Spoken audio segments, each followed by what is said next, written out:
Finally tonight, an essay. Newsweek magazine writer Bill Barol takes a look at the way one particular ad man sees life.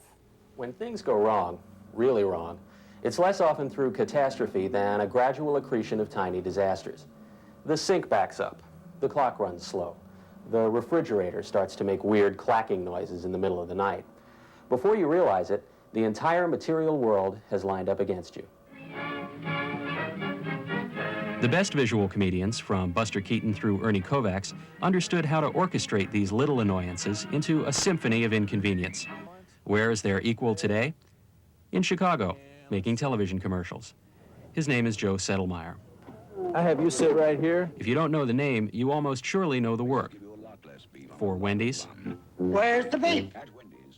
Federal Express. You down to deal with Dick. Dick, what's the deal with the deal? Are we dealing? We're dealing. David's a deal with Don, Dork, Dick. Dork, it's a deal with Dave, Dick, and Dave.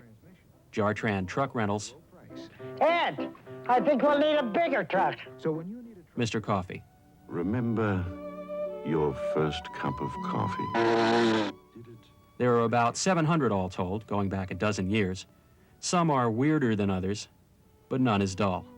And many are flat out brilliant, little gems of comic invention. When people trot out the argument that commercials are the best thing on TV, the commercials they're talking about are likely to be Sedelmaier's. I got it at Robinson. The basic premise of a Sedelmaier spot is daily life gone haywire. Not wildly haywire, which wouldn't be as funny or as familiar, just a little haywire. Hi, I'm your talking ticket. Oh. Do you have He likes to take on the airlines. Hi, I'm your talking ticket. Do you have baggage? I don't have any baggage. The banks. Between beeps, state your name, address, social security number, present, and 3 prior employers between beeps. Charles Krause, 2128 cents. Begin again. And the fast food industry. You already made it? We already made it. When? What time is it? 12 o'clock. 12 o'clock? We made your hamburger 11 o'clock. And he skewers his targets with ruthless efficiency, depicting a world in which nothing works quite right and everyone is out to get you. There's a pitch here, of course. Take your business to Sedelmaier's client, where you will be treated with the human dignity you deserve. But the pitch is handled delicately, obliquely. Second cabin, please. Sometimes buried so far in the background that it's nearly invisible.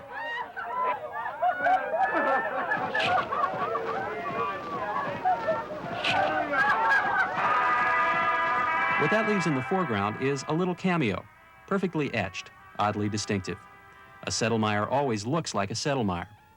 His visual style is instantly recognizable. Motor oil is motor oil. Formally composed, but a little askew, like a Norman Rockwell painting hung crooked on the wall. The actors look like real people because they are. Sedelmaier casts most of them from little theaters and neighborhood playhouses. The dialogue in a Sedelmaier is always weirdly, loopily discursive. We have a problem, Mr. Letts. A problem? Oh, I hope it's not a big problem. Not a big problem. It's not a little problem. Not a little problem. Problem. Problem. What's the problem? Uh-huh. That is a problem. Put all these things together and you have a simple, compelling message.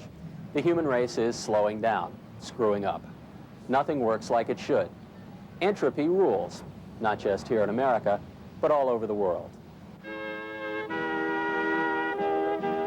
When was the last time you talked to good old Andy, the life of the party? But listen, Sedelmaier seems to be saying, life isn't really so bad.